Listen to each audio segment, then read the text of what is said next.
Another day, another shop. Visita sa totong second branch. But wait more. Kaya gadali mo. Wata og tanawag maayo. Let's go! Actually, nari ko yung napansin no, na naibag-o siya.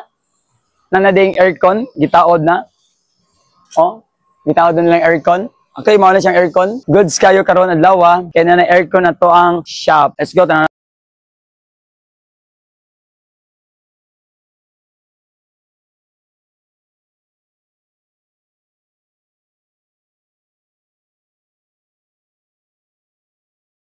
And serving the Lord. And karon din nakita na ko na natin ay glass. Let's go. Oh, kanindot na natin glass. Mana din ang glass na to. Goods na kayo, di ba? Nice kita naon. Then ang portahan. Tapos nanaday ang aircon. Okay, nanaday ang aircon diri. If you see, ilan na yung na-install ang aircon.